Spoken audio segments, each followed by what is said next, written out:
దూత media power of news. Welcome to దూత media. Hyderabad నగరం కొత్త జీవన శైలిని స్వాగతిస్తోంది. ఈ ధోరణి పేరు కో లివింగ్. విదేశాల్లో ప్రారంభమైన ఈ ట్రెండ్ ఢిల్లీ, ముంబై, బెంగళూరు, చెన్నై నగరాల్లో విస్తరించి ఇప్పుడు తెలంగాణలో హైదరాబాద్, వైజాగ్, విజయవాడలో జోరందుకుంది. ఈ జీవన విధానం సమాజంలో తీవ్ర చర్చకు కారణమవుతుంది. కాంగ్రెస్ నేత విహెచ్ హనుమంతరావు ఈ కో లివింగ్ హాస్టళ్లపై కఠిన చర్యలు తీసుకోవాలని డిమాండ్ చేశారు. ఈ విషయంలో ప్రజల అభిప్రాయాలు రెండు విధాలుగా ఉన్నాయి. కొందరు ఈ శైలిని సమర్థిస్తుంటే మరికొందరు గట్టిగా వ్యతిరేకిస్తున్నారు. గతంలో ఇలాంటి హాస్టళ్లు రహస్యంగా మెయింటైన్ చేసేవారు. ఇప్పుడు నిర్వాహకులు బహిరంగంగా ప్రచారం చేస్తున్నారు. అసలు కో లివింగ్ అంటే ఏంటి అనేది ఇప్పుడు చూద్దాం. ఒకే హాస్టల్లో యువతీ యువకులు కలిసి నివసించే విధానం. బంధుత్వం, వివాహ సంబంధం లేని వ్యక్తులు ఒకే చోట ఉంటారు.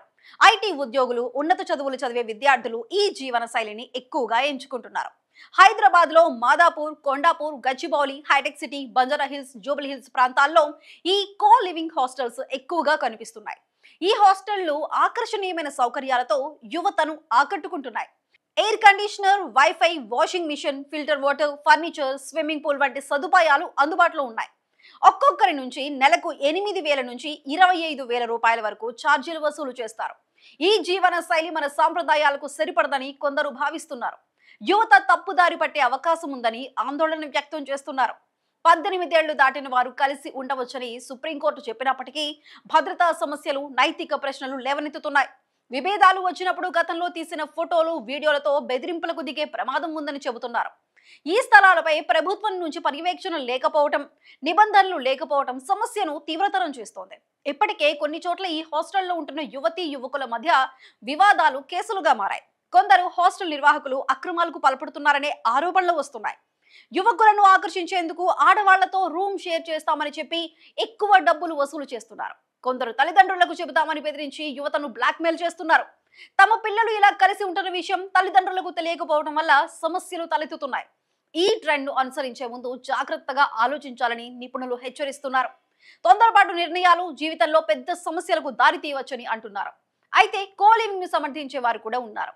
ఈ విధానం ఒకరినొకరు అర్థం చేసుకునే లక్షణాన్ని, సర్దుకుపోయే స్వభావాన్ని నేర్పుతుందని వారు చెబుతున్నారు. కొందరు యువతి యువకులు తాము కలిసి ఉంటున్నా సహాయం చేసుకోవటం, బాధ్యతలు పంచుకోవటం తప్ప ఇతర ఉద్దేశాలు లేవని అంటున్నారు. హైదరాబాద్ లో ఒక యువ జంట గత 6 నెలలుగా కలిసి ఉంటున్నామని, తమ మధ్య స్నేహం, సహకారం మాత్రమే ఉందని చెప్పారు. ఈ జీవన శైలి కొత్త దృక్కోణాన్ని ఇచ్చిందని తెలిపారు.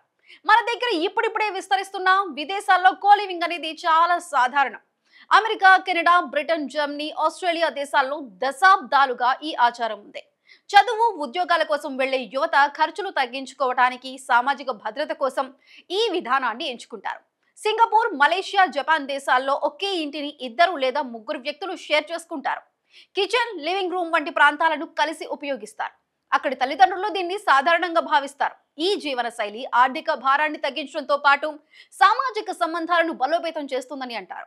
కో లివింగ్ హైదరాబాద్ లో ఎలాంటి ప్రభావం చూపబోతుంది? ఇది యువతకు స్వేచ్ఛనిస్తుందా లేక కొత్త సమస్యలను తెచ్చిపెడుతుందా? ఈ ప్రశ్నలు అందరి మనసులో తిరుగుతున్నాయి. సామాజిక కట్టుబాట్లు, సంప్రదాయాలు మారుతున్న ఈ కాలంలో ఈ జీవన శైలిని ఎలా చూడాలి? ప్రభుత్వం ఈ హాస్టళ్లపై కఠిన నిబంధనలు తెస్తుందా లేక ఈ ట్రెండ్ మరింత వేగంగా విస్తరిస్తుందా అనే చర్చ కొనసాగుతోంది.